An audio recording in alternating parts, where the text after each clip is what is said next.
Dans cette émission, nous explorerons les années du cinéma au travers des œuvres qui l'ont façonné.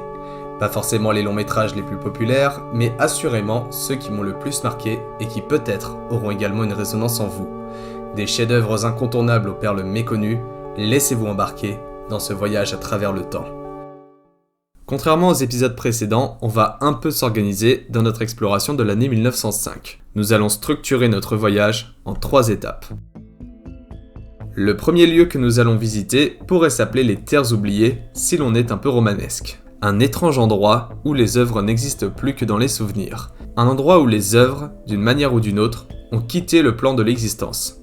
À l'aube du cinéma, même si ce dernier devient de plus en plus ambitieux et fédérateur, peu de gens croyaient en la pérennité de ce nouveau médium, et l'archivage des œuvres n'était ni une évidence, ni une priorité. D'après mes recherches, on estime qu'entre 75 et 90% des métrages produits avant 1930 sont définitivement perdus. Quand je vous disais dans le premier épisode que je ne serais pas exhaustif, je ne mentais pas. Le manque d'intérêt des studios concernant la préservation des œuvres n'est pas la seule cause de leur disparition. Stocker des films sur des pellicules en nitrate de cellulose était le système le moins pire. Ça fonctionnait, mais c'était extrêmement inflammable et instable. Beaucoup d'œuvres ont été perdues dans de gigantesques incendies de studios. La Fox, la MGM, Universal, ces studios ont connu de violents incendies dans les années 30, ajoutant beaucoup de lignes au macabre tableau des films disparus. Concernant l'année 1905, j'ai 3 films qui avaient une certaine importance, étant les premiers d'un domaine, et qui sont aujourd'hui impossibles à visionner. Je n'ai pas pu voir par exemple Adventures of Sherlock Holmes. C'était l'une des premières adaptations de l'œuvre de Arthur Conan Doyle. Seuls quelques fragments ont survécu au passage du temps et sont actuellement exposés dans la librairie du Congrès. Malheureusement, aucune restauration ne semble exister. Dingjun Mountain, j'espère que je suis bon pour la prononciation. C'était le premier film chinois connu à ce jour. La seule copie qui existait a malheureusement cramé en 1940. Esmeralda. C'est la première adaptation du Bossu de Notre-Dame. Je n'ai aucune information sur sa disparition, mais il est aujourd'hui impossible à trouver. Pas le temps de nous recueillir, partons directement pour notre prochaine destination, les films que je n'ai pas retenus. Soit parce qu'ils n'étaient pas assez bons, soit parce que je les ai trouvés inintéressants esthétiquement. Ils sont au nombre de 15 et vous savez quoi ? J'ai envie de tenter un truc. Je vais me faire un peu plaisir au montage avec un top 15 des propositions de cinéma de 1905, classées des plus médiocres aux plus intéressantes.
Voilà qui est fait, nous pouvons maintenant nous rendre à la dernière étape du voyage, les 5 propositions de cinéma qui m'ont le plus intéressé.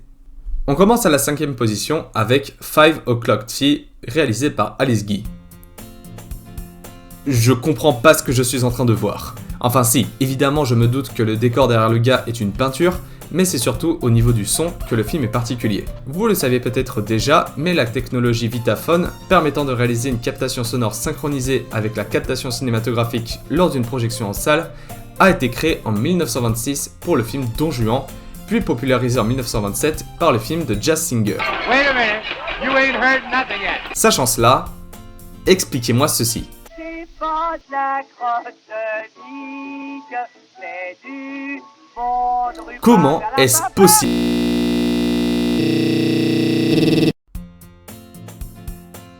En fait, d'après ce que j'ai compris, lors des projections cinématographiques de 5 O'Clock Tea et de la plupart des films de cette époque, un comédien dans la salle de cinéma doublait en temps réel le protagoniste du film. C'est des années plus tard que l'on a combiné l'enregistrement audio du comédien avec l'image du film afin d'avoir l'expérience qu'ont eu les spectateurs de l'époque. Évidemment, toutes les séances n'avaient pas le plaisir d'avoir un comédien, voire un orchestre dans la salle, elles devaient se contenter d'un son sortant d'une autre machine. Ce qui est le cas encore aujourd'hui maintenant que j'y pense. Sinon le film c'est juste ça, un homme qui chante un texte se moquant de la bourgeoisie, devant un fond, ma foi fort stylé. À la 4ème position, j'ai placé The Palace of the Arabian Nights réalisé par Georges Méliès. Comme d'habitude avec Méliès, on a une première moitié de film assez quelconque, où je n'ai pas grand chose à dire en termes de mise en scène. Puis dès qu'on arrive dans des lieux imaginaires, là on s'amuse beaucoup plus. Globalement, je trouve The Palace of the Arabian Nights moins impressionnant et moins abouti que Le Voyage à travers l'infini dont on a parlé dans l'épisode précédent. On a toujours un travail des décors et des effets spéciaux vraiment remarquables, avec cette forêt ultra mobile où tout peut s'ouvrir et pivoter, c'est très ludique et plaisant à voir. On a également un combat joyeusement bordélique contre des squelettes en surimpression qui tirent des boules de feu, une phrase que je n'avais encore jamais prononcée de ma vie. Et surtout, cette espèce de créature assez stylée, un genre de dragon limace qui satisfait un peu mon amour des créatures en effet pratique. The Palace of the Arabian Nights, c'est sympa, mais c'est loin d'être l'œuvre la plus marquante de Méliès. À la 3ème position, j'ai mis The Seven Ages, réalisé par Edwin S. Porter. Un métrage assez touchant où l'on va parcourir l'intégralité de la vie d'un individu en 5 minutes, de son enfance à sa vieillesse. Le projet, c'est de montrer un amour qui persiste malgré le passage du temps. Les plans sont intimistes, quasiment naturalistes, et beaucoup d'émotions passent par le jeu des comédiens. Je trouve ça très beau de titrer la vieillesse comme la seconde enfance, un âge où on a moins de trucs à gérer, moins de responsabilités, et où on retrouve une forme d'insouciance que l'on avait abandonnée lors de notre passage à l'âge adulte. Évidemment, c'est très pauvre cinématographiquement parlant, mais parfois, il n'y a juste pas besoin de montrer qu'on peut faire des effets dans tous les sens, et qui ici deviendraient juste superficiels. Edwin Stanton Porter a de nombreuses fois prouvé sa compréhension et sa maîtrise d'un langage cinématographique émergent, et je trouve ça beau qu'il s'adonne à la création d'œuvres plus modestes, plus intimistes et plus sensibles. À la 2ème place, j'ai placé Le Cheminot, réalisé par Albert Capellani. On ouvre sur un plan assez balèze en termes de show don't tell. Le plan c'est ça. On voit un gars partir du village. Mais il n'est pas non plus assez loin du village pour avoir besoin d'une canne. Soit il est vieux, soit il est physiquement épuisé. Mais s'il part au travail, pourquoi il ne prend pas un véhicule ? Peut-il seulement s'acheter un véhicule ? Quand il s'approche de la caméra, on le voit marqué d'une expression assez grave et désespérée. Il est pas vieux, il est en train de se tuer la santé dans un travail sous-payé et physiquement très exigeant. Un seul plan de 6 secondes et on a déjà beaucoup d'informations. Albert Capellani a une avance sur beaucoup d'autres en termes de maîtrise du langage cinématographique. Regardez le travail colorimétrique entre la situation du cheminot et la situation des fortunés. C'était pas nécessaire pour que l'on comprenne les rapports sociaux entre les deux personnages. C'est juste pour l'ambiance et l'émotion de quasiment pouvoir sentir la chaleur qui émane de cette maison. Et quel bonheur de voir un panoramique pour changer de scène. Bon, par contre, le propos politique du film est un peu dans le jus de son époque. Regardez ce misérable être humain qui abuse de la générosité et de la naïveté des honnêtes gens qui lui tendent la main. Surtout avec sa grosse barbe, son nez proéminent et son chapeau, est-ce qu'on ne serait pas en face d'une caricature antisémite ? Je serais incapable de l'affirmer. Pourquoi on est repassé au bleu froid quand le personnage se met à voler ? C'est une très belle idée de mise en scène qui donne encore plus de sens à la couleur chaude. Cette couleur ne signifie pas seulement la chaleur, elle signifie l'espoir. L'espoir pour ce personnage de sortir de la misère. Dès que le personnage se met à voler, on repasse au bleu du désespoir pour signifier qu'il se condamne lui-même avec ses actes et qu'il finira dans une situation bien pire qu'il ne l'était initialement. Bon, c'était vraiment pas évident de parler du film. Déjà, le terme cheminot peut être compris comme le métier de cheminot, bien sûr, mais c'était aussi un terme que l'on employait à l'époque pour désigner les vagabonds. Et mon interprétation du sens colorimétrique est peut-être complètement faux quand on voit que c'est le cheminot qui éteint lui-même les lumières.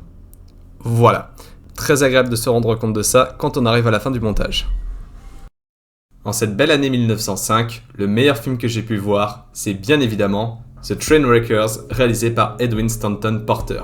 The Trainwreckers, au-delà d'avoir un récit vraiment engageant et où les enjeux captent tout mon intérêt, a plein de détails de mise en scène et fait preuve d'une vraie maîtrise dramaturgique. Dès le 2e plan, en plus d'être joliment composé, on nous montre plusieurs informations sur des distances différentes et on situe le cadre de l'action. Le train est central dans le plan alors qu'on est sur un plan d'exposition, le train sera donc au centre des enjeux du métrage. On avance un peu et on a un plan assez intéressant jouant sur une ironie dramatique. Pour résumer, l'ironie dramatique, c'est quand le spectateur possède une information cruciale que les personnages ignorent. En l'occurrence ici, le groupe de truands ignore la présence du personnage principal qui se rapproche d'eux. Cette idée de mise en scène arrive à construire une forme de tension et de suspense assez nouvelle, où tu crains que le personnage soit repéré. Le film se poursuit et les truands créent une péripétie assez palpitante qui se construit sur plusieurs plans. La péripétie s'amorce par les truands qui encombrent la voie pour faire dérailler le train. Très belle profondeur de champ au passage. L'enjeu, éviter que le train déraille. La femme doit s'occuper de cette situation, il n'y a personne d'autre dans les environs. Elle doit d'abord réussir à se libérer grâce au chien, puis à retirer les rondins de bois. Est-ce qu'elle va y arriver ? On laisse cette question en suspens et on va se concentrer sur le chien qui va prévenir le vieil homme. Au passage, on en profite pour faire un truc nouveau. Une interaction en hors-champ. Sur ce plan, on ne voit plus aucun personnage, on se demande pourquoi la caméra ne coupe pas, puis on voit les deux personnages émerger de l'escalier. Leur interaction n'a pas été montrée et on fait confiance au spectateur de deviner l'interaction qu'il y a eu entre les deux. On revient sur la femme qui galère avec ses bûches, et là c'est très malin. Une question qu'on pourrait se poser c'est « Où est le train ?» Non, une meilleure question qu'on pourrait se poser c'est « Où en est le train ?» Est-ce qu'il arrive dans 5 secondes ou dans 5 minutes ? Impossible de le savoir et donc difficile de dire si la femme aura le temps de dégager la voie. En termes de suspense et d'appréhension, c'est très efficace. Ça paraît rien, mais tout ce dont je viens de vous parler, je l'ai quasiment jamais vu. Construire une péripétie avec autant d'emphase sur le stress et l'anticipation, avec toutes ces idées de mise en scène, c'est vraiment nouveau. Bref, poursuivons le film, la vidéo devient trop longue. On a encore un exemple d'ironie dramatique assez savoureux, avec une magnifique profondeur de champ grâce aux lignes de fuite que dessinent les arbres et les rails. Et ce plan-là a été construit avec beaucoup d'intelligence, car on nous a montré juste avant que si la femme n'avait pas été là, le train ne se serait pas arrêté et aurait écrasé les rondins. Mais là, c'est la femme qui est à la place des rondins. Elle n'a donc aucune chance de survivre. Quand soudain, il y a la cascade la plus cool que j'ai vue depuis le début de l'émission. Et cette idée de scène d'action est incroyable, avec ces truands qui doivent choisir entre tirer et faire avancer leur chariot, et ce gars incroyablement badass qui tire au fusil de chasse en équilibre sur l'avant d'une locomotive lancée à toute vitesse. The Trainwreckers, c'est génial. En termes d'ambition de grand spectacle et de maîtrise cinématographique, ça dévance tout ce que j'ai vu jusqu'à présent. Edwin Stanton Porter est le pionnier du cinéma qu'il pense être. J'espère sincèrement que la vidéo n'était pas trop longue. Je pense que je garderai cette structure pour les épisodes suivants. On se reverra dans 2 semaines pour parler des films de 1906. En attendant, vous le savez, je vous souhaite une bonne journée.